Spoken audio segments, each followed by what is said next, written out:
Yeah, that's okay. Seems okay.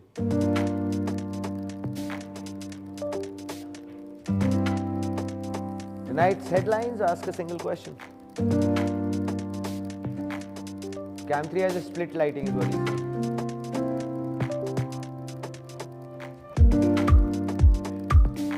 Preview light is in the frame.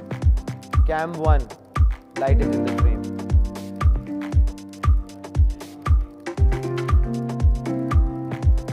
Guys, faster. Is that okay, Sandy? It's still in the frame. कर रहा है वो कर रहा है हाँ, go back. You're still in the frame, by the way.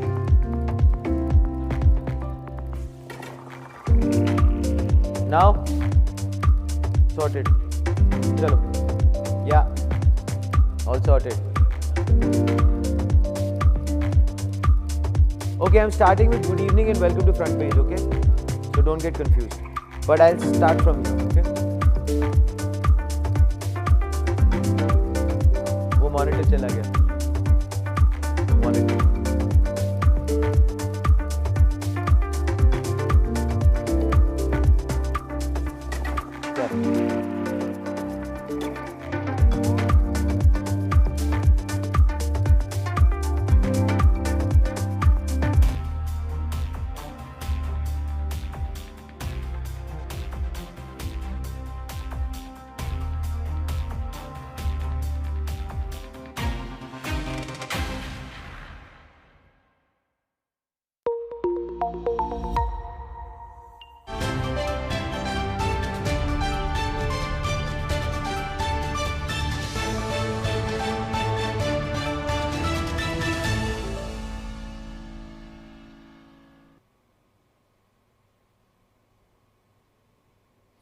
Good evening and welcome to Front Page, ladies and gentlemen, only on the AIM Network, India's definitive media organization and voice on everything AI and technology.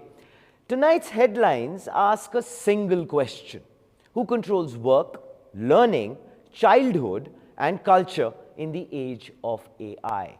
And here are those very headlines.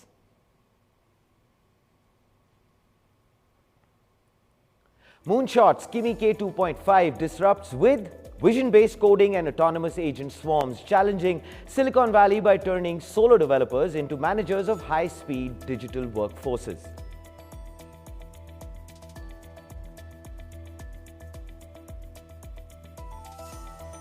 OpenAI's Prism has escaped the laboratory, from students crafting perfect papers to DIYers generating pro blueprints. The public is repurposing this deep research tool to upgrade their personal intelligence stack instantly. France approves a strict ban on social media for under 15s to combat screen addiction, sparking a global debate on enforcement, parental rights, and the future of youth online safety.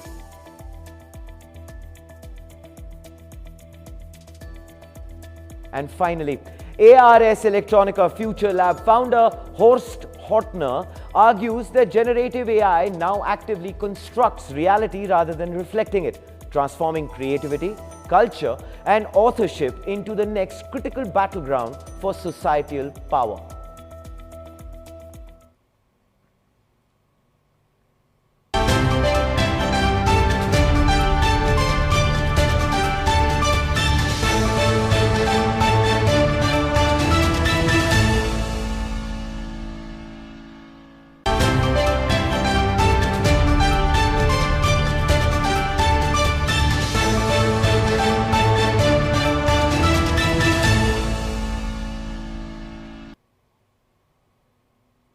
Welcome to Front Page.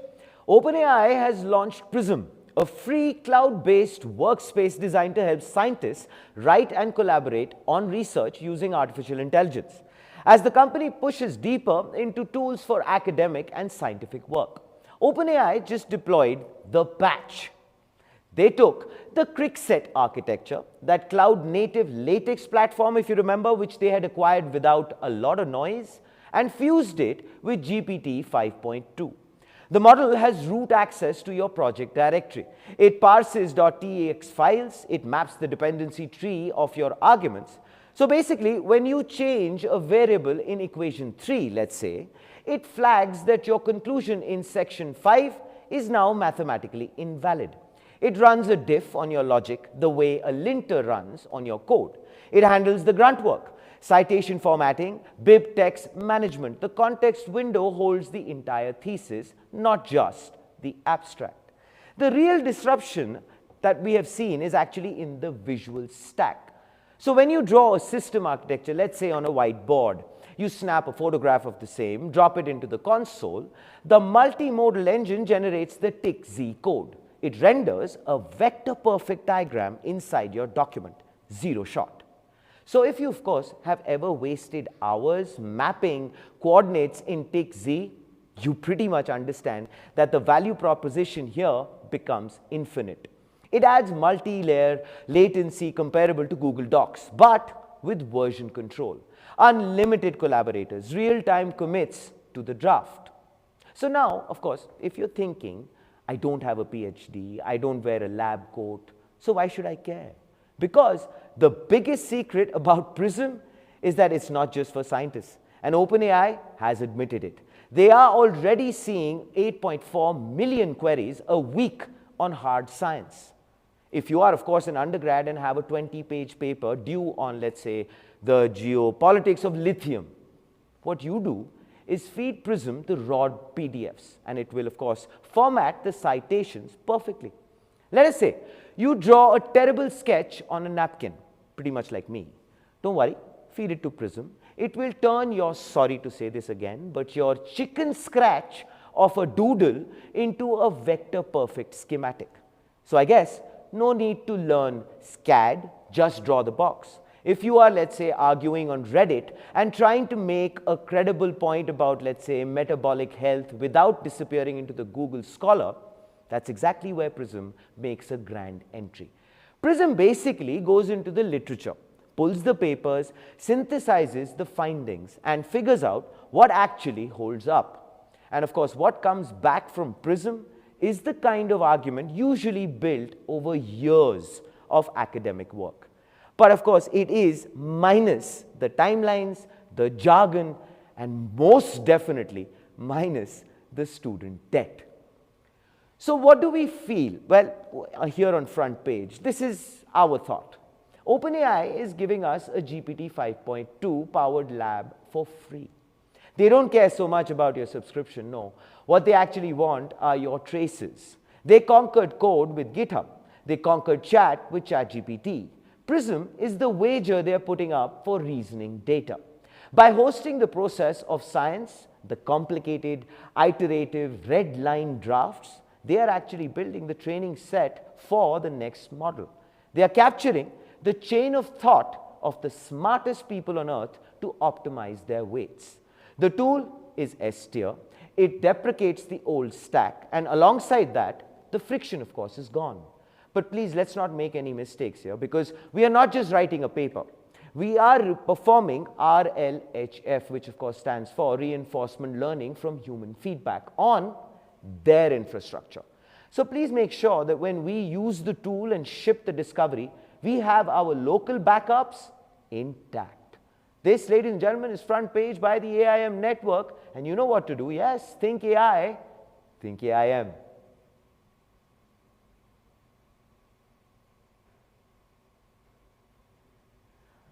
Welcome to Front Page. Alibaba backed Moonshot AI on the 27th of Jan, announced the release of Kimi K2.5, its latest open source AI model. The new model adds vision-based coding capabilities and a self-directed agent swarm system. These features are designed to improve efficiency for both consumers and enterprise knowledge workers. You remember, of course, the old story, type a prompt, get a snippet. The new narrative, that's here, because it says, show me the screen, build the app. Kimi K2.5 watches video and then goes on to scan screenshots. It takes a 30-second clip of a user scrolling a website and it spits out the code to clone it. Interesting, because the barrier to entry didn't just lower itself, it has actually vanished altogether. The impact, however, won't be felt evenly because for a younger creator building something from scratch, this lowers the barrier. For engineers maintaining large inherited systems, it changes the balance. The shift is technical, but the consequence is structural. This, as you can see, is vision-based coding. The system is no longer actually inferring what an inference interface might be. It is actually reading what already exists, tracing it directly. What's visible is the interface, but what matters is what follows beneath it. And this is what it is. This is where the context gets very dark, or, well, bright, depending on your pay grade, of course. Agent swarms. Kimi doesn't just work alone. Why should that happen? It breeds, yes. So when you give it a complex task, for example, let's say refactor this entire database, it will not try to do it all at once. It actually spawns sub-agents. One writes the SQL, the other tests the security, and another updates the documentation. Up to 100 autonomous agents. They talk, they coordinate, they execute, they just don't have dinner together. It's, of course, like a digital hive mind, which makes the narrative very simple, which is the solo developer is done and dusted. And now, ladies and gentlemen, let's all hail and long live the AI architect, which, of course, makes you more than a person. Just typing, you, my friend, have been promoted to the position of a conductor, and that too of a symphony that plays lightning fast speed. Moonshot is basically selling a workforce. But before we get too excited, let us not forget about, well, the war of perception. Moonshot claims they beat GPT-4 and the fact that they match the best of the West. But benchmarks are more like the beauty filters of the tech world. Everyone looks perfect on the brochure, but the reality is marked by cost, latency, integration. Which brings us to, of course, the question that can this swarm actually debug a very complicated 10-year-old spaghetti code base, or does it just look cool in a demo video? And of course, also this question, that is this the future of coding or just the future of demos? This kind of skepticism, well, is healthy. And you know what? This kind of skepticism is necessary. Of course, having said that, one thing, though, is definitely undeniable. The era of the chatbot is for sure over. And the era of the agent, on the other hand, has begun. And right now, Moonshot has the floor. The tools are changing, the story is moving on. But you will always remain up to date because, always, you watch Front Page by the AIM network. And you, of course, also remember to always do this. Yes, think AI, think AIM. Welcome to Front Page. France took a decisive step into one of the most controversial debates in technology and child well-being, whether government should actually bar children from social media. Of course, this week, the French National Assembly approved a bill that would ban kids, well, under the age of 15 from using social media platforms like Instagram, TikTok, Snapchat, and others once the law goes into force, likely by the start of the next school year in September 2026, after Senate approval, of course. The vote in the lower house was overwhelmingly in favor, with 130 MPs supporting and just 21 opposing the measure. President Emmanuel Macron has framed this as a protective measure. His government cites concerns about screen addiction and mental health, pointing to data from France's health watchdog, suggesting that about 90% of children aged 12 to 17 use smartphones daily, and that 58% of them use social networks on those very devices. In a 2024 poll, 73% of the French public backed a ban on social media access for under 15-year-olds. Supporters argue that early exposure to algorithm-driven feeds can fuel anxiety, cyberbullying, and risky behaviors, while critics worry that a blanket ban is too harsh a measure, raising questions about freedom of expression, digital exclusion, and how realistically such rules can be enforced. France would be, of course, only the second country in the world to adopt this kind of a blanket restriction.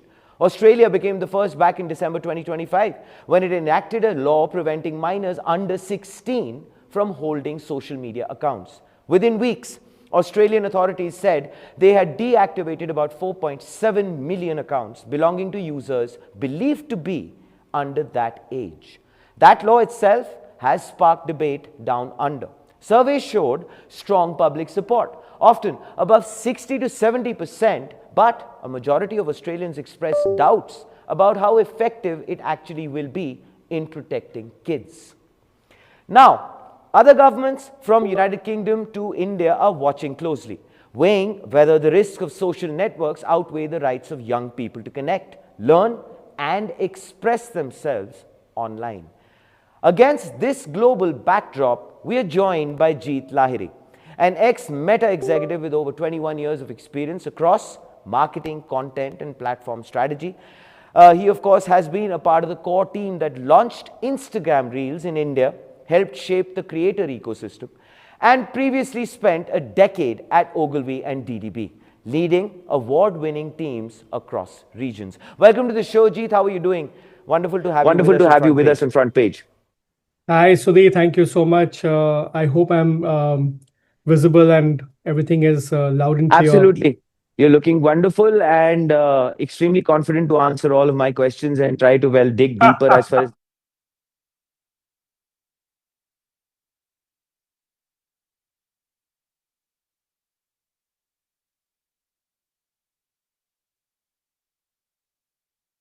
from what you've seen, Jeet, is the fact that both inside Meta and now, of course, outside, how real is the harm social media poses to kids? Are we reacting to solid evidence, or is this, general growing anxiety around technology? Couple of interesting debates here. See, if you actually go by external studies which have been done in and around social media and the impact on children, third-party studies seem to clearly show that the effect is only negative on children. So it has been stated across multiple studies. There is cognitive decline, there is impact on body and mental health issues. The list just goes on. There's no end to it. They literally find not many positives when you check for things which is from external studies. Now, it's up for debate whether tech companies at all research these as a factor internally, because you have to understand. So, even if they do research it, it's not really public or common knowledge across an entire tech company. So, there was no study that I was privy to within Meta which particularly had explored the impact of tech on children and what was happening there. Now, it is left up to the leaders to decide why they have not researched it. Perhaps it did not align with business interests. And secondly, if you do research something, the data needs to be made public. So unless one is compelled to research something, perhaps they do not do so. So that is also up there. So is there any clear laid evidence from my times in Meta, where I was there for 7.5 years? Or at least I did not see any studies done by Meta on children where they have studied the effects of it. So if there was, I was not privy to it. Is there external evidence on things whether there is a negative impact on children? Clearly there is, because so many studies at the same time cannot be wrong. So I don't know if I could answer your question properly, or if you would like to ask a follow-up question on the same. No, I think you've been very clear on this for sure, Jeet. I mean, you've not held any punches as far as that is concerned. But very quickly, of course, we've established the fact that all the effects are negative. But then the question comes, Jeet, in terms of practically speaking, how hard is it for platforms to enforce an under 15 ban? The point is, age checks, privacy, kids finding workarounds. What actually happens once a law like this kicks in? It's the implementation aspect, which I want you to probably dig deep on with me. Absolutely. I mean, so that's a great question. So let's just understand a little bit of the context here. So from what I recall, there are about 3.6 billion unique users on Meta. When I was around, the number of employees in Meta was around 70,000. There's news of layoffs every year. I would be very surprised if the number of employees is more than 50,000 currently. Now, these employees would include everyone from programmers to partnership managers to people who are checking on terrorism, etc. Now imagine, let's think of a best case scenario. Let's imagine it is the same number of employees what it was pre-layoffs, which was 70,000 people looking at 3.6 billion people ka data. And by the way, YouTube is also considered social media. So it would Oh, mean right. Yeah. somewhere that, Yeah. that a Google would also have to take a look at the kind of stuff which is going up to on YouTube, which is over there, Sure. right? So I mean, so Sure. that's another company in itself, which is a behemoth in itself, etc., where you have access to other kinds of content which is going up there. And then there are other ancillary companies like Snap, which caters to over 200 million users in India itself.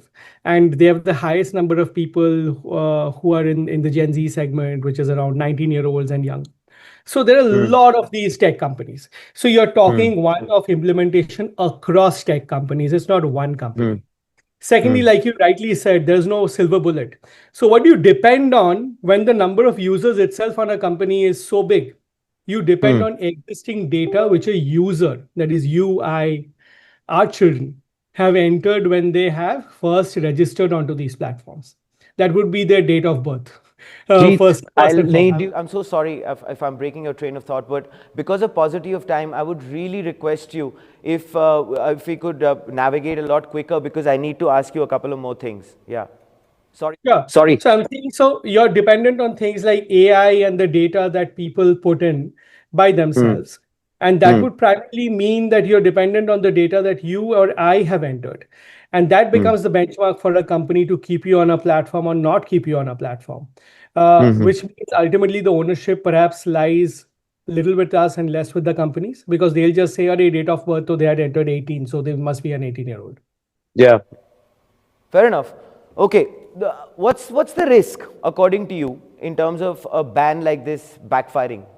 I'm just talking very simple common sense, the kind of withdrawals that could happen in terms of the fact that will it push kids to darker, less regulated spaces because you've just taken all of that entire attention span away from them? Or is it going to change how they grow up online in ways we are not prepared for?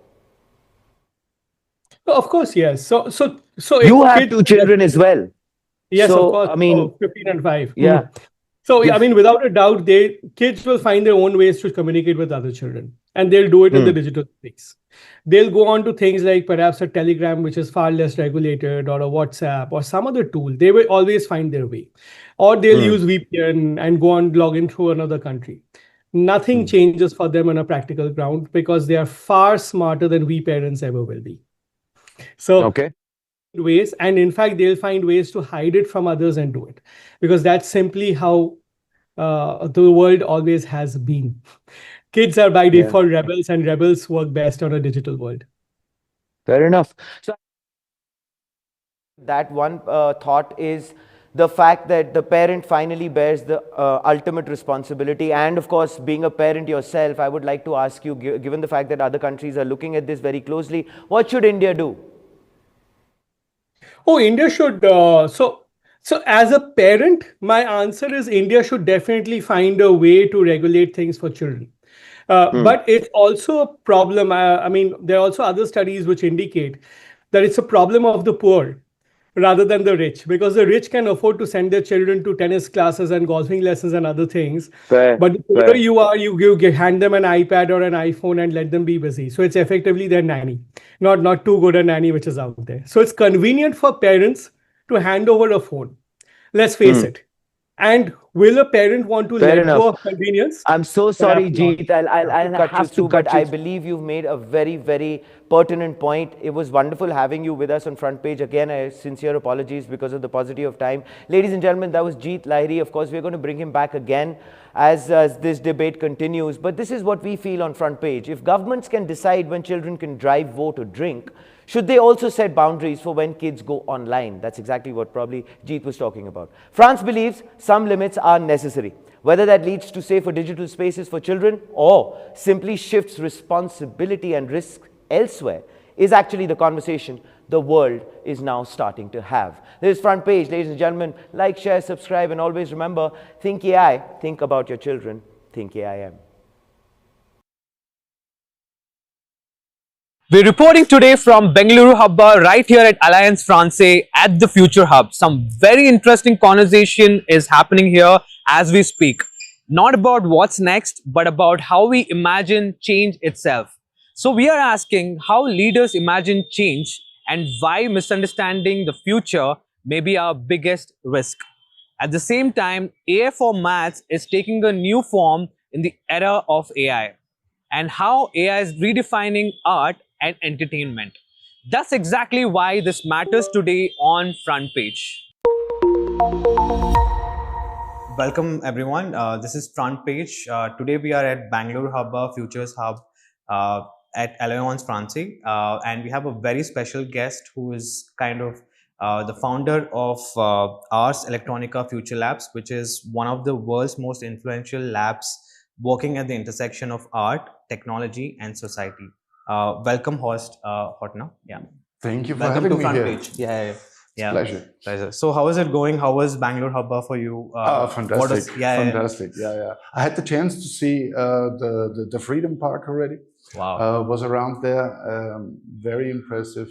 And today also some of the talks and lectures. I'm blown. Mind blowing. Yeah. It's really cool. Really cool. Really cool. Yeah. Horst, I mean, you have one of the amazing company, you're the founder of Ars Electronica Future Lab. Can you tell our audience what you do? I mean, can you tell them about your work and why it matters in terms of the future hub there? Yeah. Sure. Well, first of all, it's important to understand that there's Ars Electronica Future Lab is just a part of Ars Electronica, Understood. a greater body. And that is started as a festival in 1979. Understood. A festival for art, technology, and society. Got it. So back then already, the question was raised on how the arts of the future would utilize or play with the technology, and those outcomes potentially influence our society, us as an individual, but also us as a community. And that's true since 79. Pre-Ars Electronica came to it, which is a competition for those crazy projects that are not art and that are not science and not technology. They are everything together. Got it.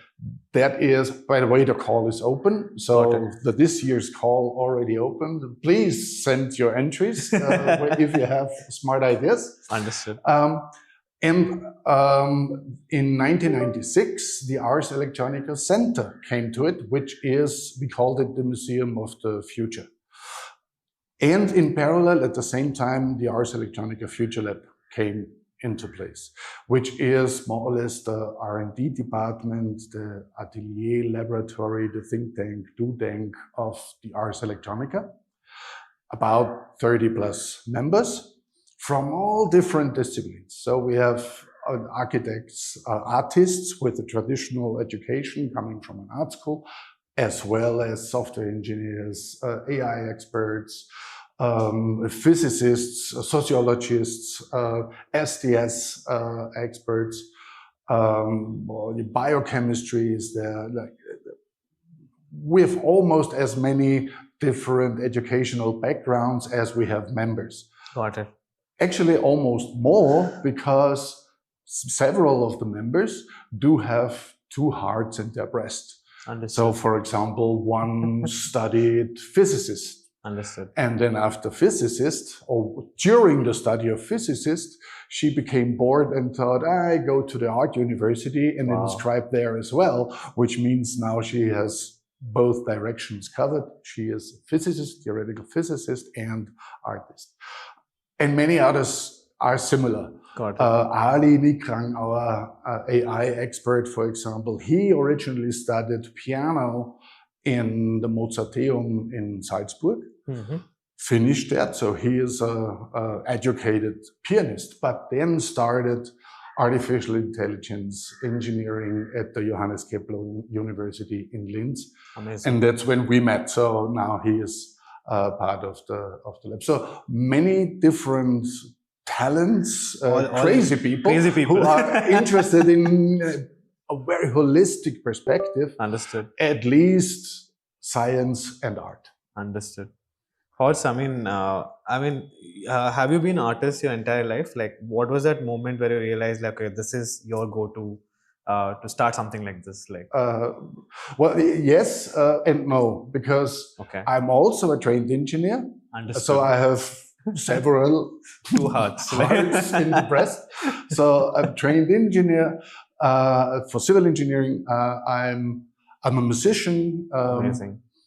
And I started to do interactive art with computers at the time when I started telematics at the university, studied telematics, and which is a mixture of mathematics and electronic software engineering, that kind of thing. So that came all in place, and a friend who was sports medicine student in her PhD.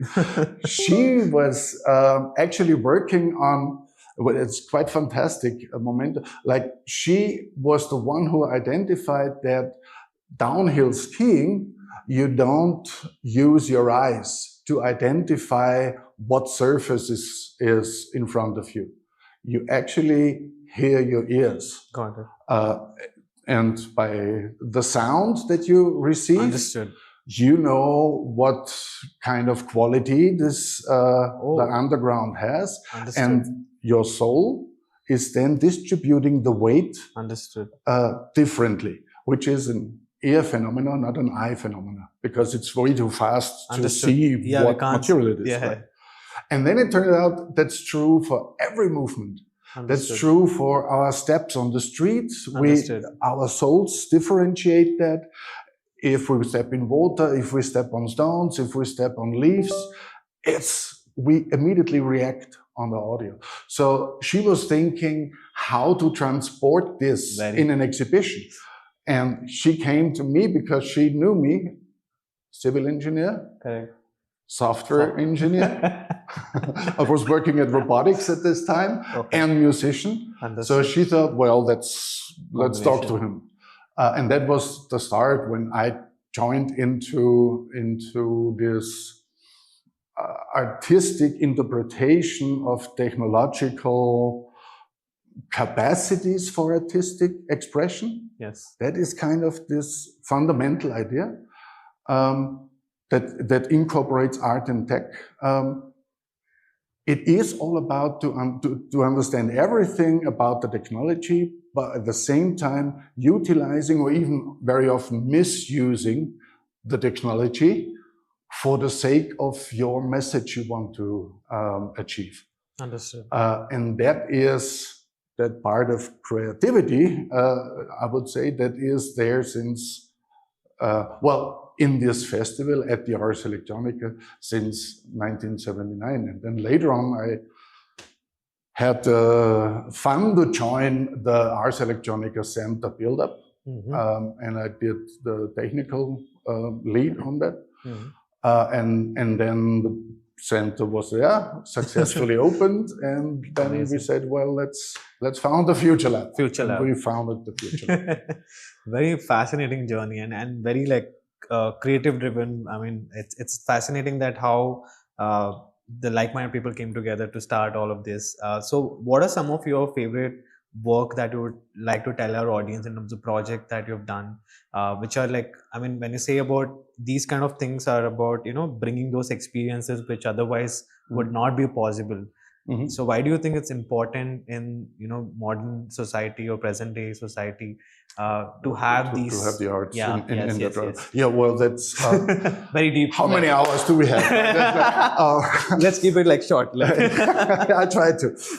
No, first of all, I think what art very often is managing is to make the invisible visible, to create an insight into a topic, a technology, a stone that you would not have right away. The artist is seeing something, identifying something, and expressing it in a way so it can become accessible for you. Understood. So art is generating perspectives on pretty much everything. Art and technology most likely per se incorporates a perspective on the future, a perspective on the modern society. And if you want to work with modern society, if you want to work with the contemporary questions, maybe you could work with stone.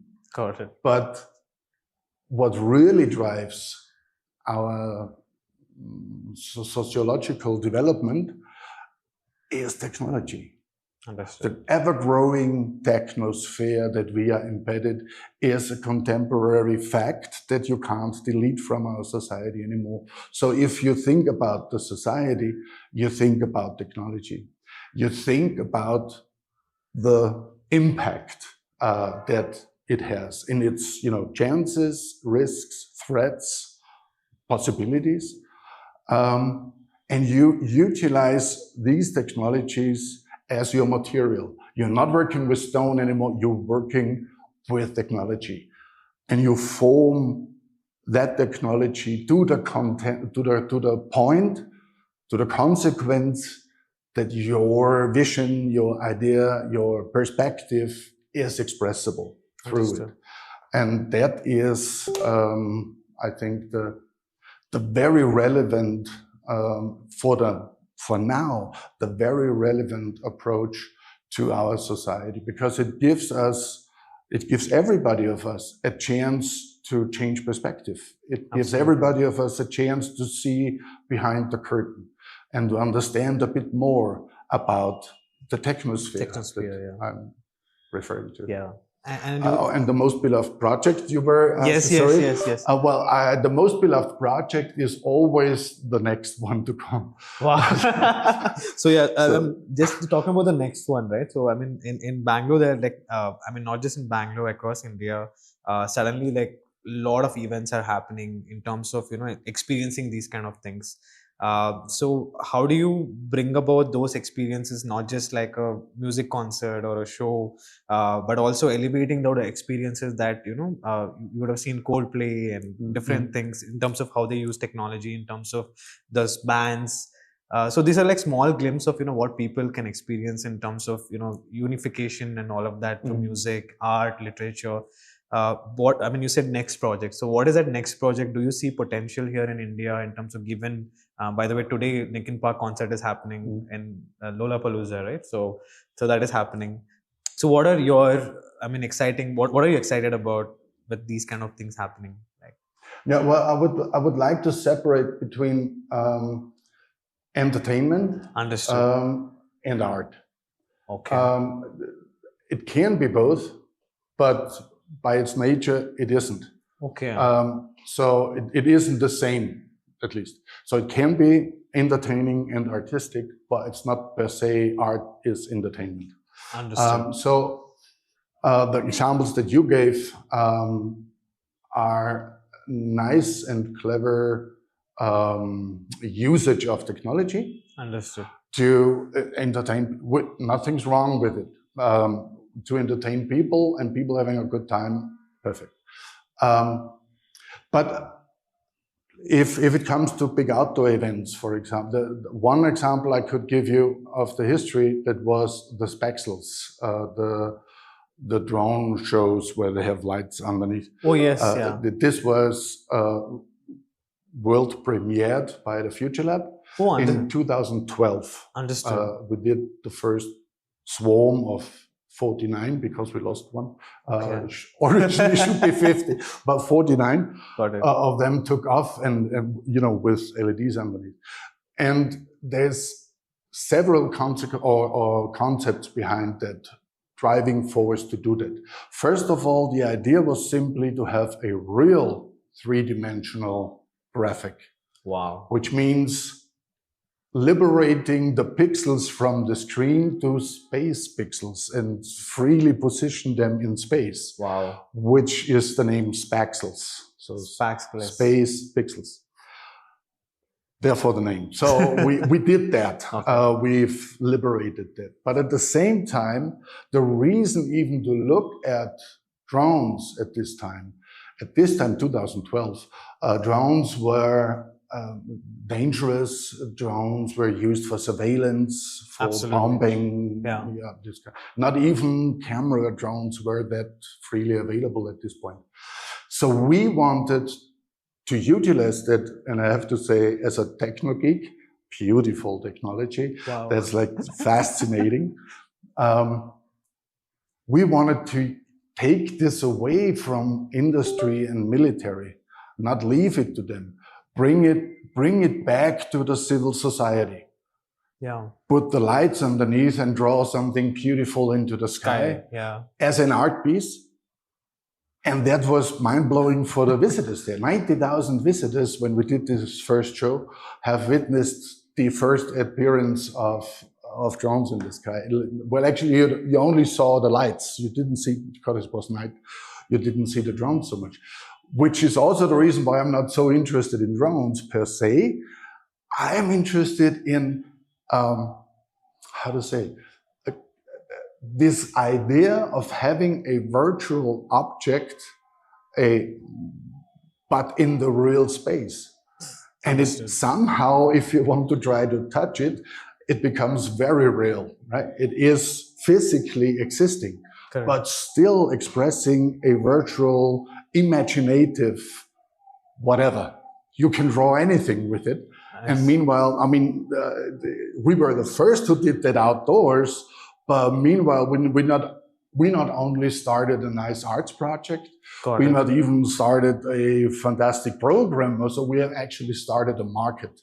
Now, meanwhile, there's just like last year, I looked up 120 different vendors in the world, from Mexico to Japan, providing the service to do drone shows. So that is on the one hand what I would say is a success. Got it.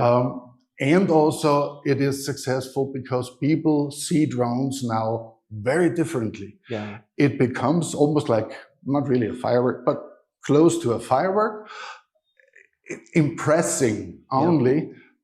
Nobody is really in danger. Yes. The drones are not built to look at you. Yes. They are built to be looked at. Yes. And it's, you know, it's liberating this idea of a dangerous species. That was in many cases, so to speak, a project I'm very proud of. Amazing. I mean, thank you for sharing that. I was not aware of that details in terms of you guys were the first ones to start this entire project. Right. And 100+ companies and vendors have started. So coming to the future, right? So in terms of AI, so what do you think that present day thing is happening with AI models, or, you know, in terms of there are so many models that create deep fakes. You have like Sora, you have something called text to image models like Image GPT, which recently launched. So all of these things are coming where art is like, you know, I mean, you have dealt with technology in terms of creating some experiences. When it comes to digital art per se, like how do you differentiate AI generated artwork versus, you know, something that is real made or real artwork? How do you differentiate? Well, that's a very complex topic. We think there is certain limitations to AI that AI can't overcome, and I'm coming to those later. And also we think it has a lot of potential to, not only in art in general, to help the human beings in work, in whatever task they would have to fulfill, if we manage to think about collaboration between AI and the humans. Now, very often, I got the question, when do you think will AI overcome, you know, its limitations and become more smarter than humans and this kind of thing? And I think this race, human versus AI, it doesn't exist on the first hand and should not exist. Understood. Because it's not about who is better. It's about what is the best way to benefit each other. That has a lot to do with our notion of digital humanity. We think in the real world, humanity is a real interesting, important value. So we follow that. In the digital world, this idea and notion of even the question of what is humanity in a digital realm is not asked that often. So what we try to emphasize with our projects is to represent that notion of there is a digital humanity, and that follows the same or the derivated rules as humanity in the real world does. And because freedom at the end is not so much the freedom without, freedom to do anything without rules and regulations. I think rules and regulations are super important. Freedom is actually the absence of oppression. And that is not fully true in the digital environment that we are confronted with. Our technosphere is held and operated by a few guys. They are obviously not so much interested in digital humanity, to put it soft. And this is why I think we need, if we are careful and if we try to look behind the curtain, if we educate ourselves, if we come across the surface that is accessible, made accessible by somebody to us, and go behind the curtains and allow ourselves to sneak in and to develop, to find, to dig into the things that we should have to develop. Then I think this is a huge potential for elaborating a lot of things, not only art, or not only the artistic process, if I might say so. Now I'm coming to the limitation, because I think machine would struggle for creating art, not creating. I think, well, we have a research question at the laboratory that is, can machine create? Got it. This is really a very happy to answer question. When it comes to art, when it comes to, one could say, personal expression, I struggle with answering this yes. And I struggle for two reasons. First of all, AI doesn't have desire. And if you don't have desire, everything you put out is equal. So you can't judge. Got it. And AI can't judge. AI is just like a fantastic, monstrous, like beautiful, powerful statistical calculator. That's what it is principally, right? That's statistics coming out. So that's no desire. There's no energy in it. And that's maybe a little bit philosophical, but nevertheless, I think it is very important for humans and for what we do as humans. First of all, we have invented, the humans on Earth have invented AI. So we are the ones who are clever. Understood. First place. Or sometimes clever, let's put it that way. Yeah. But the very important aspect is that we as humans, when we create, when we think, what we do is always under the constraints of consequences. Not because there is rules and regulations, but because we will die. Understood. And because we are living in that moment here on Earth, this is the only moment that we have, at least in this life.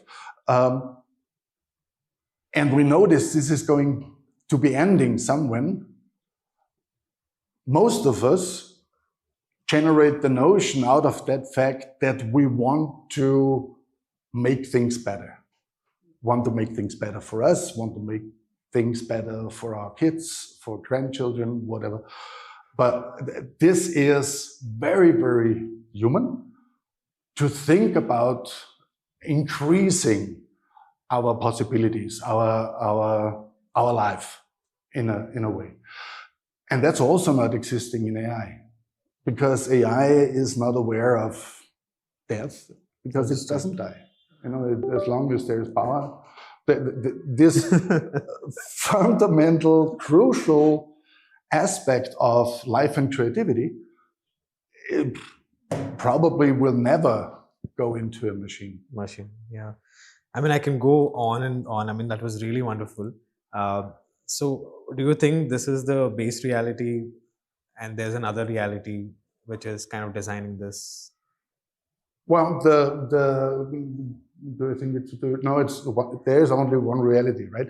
And everything fits in, Correct. and that's the beauty. That's the beauty of the world, to be honest, right? Everything happens in parallel, which sometimes is also causing a lot of chaos, of course. but the nice thing on that is that we are now on every second that we talk here, the future is beginning, right? Absolutely. So we are always on this edge of making, with every decision that we do, like I'm using this company's app, or I don't, and I use the other ones. I use open source, or I use whatever. It's my decision. Absolutely. And summing up all the decisions is what forms the future. Amazing. It's not the guys up there doing magic. It's us. Absolutely. And it's our decision how we want the world to look like. And this is why I'm so positive about the future, because as I said before, we're all gonna die, and we all want to have a increase of good. Yes. Yeah. That's why we are on the right train. Amazing. Thank you, host. That was amazing conversation. And this is Front Page. Thank you for watching. Like, share, subscribe, and always remember, think AI, think AIM.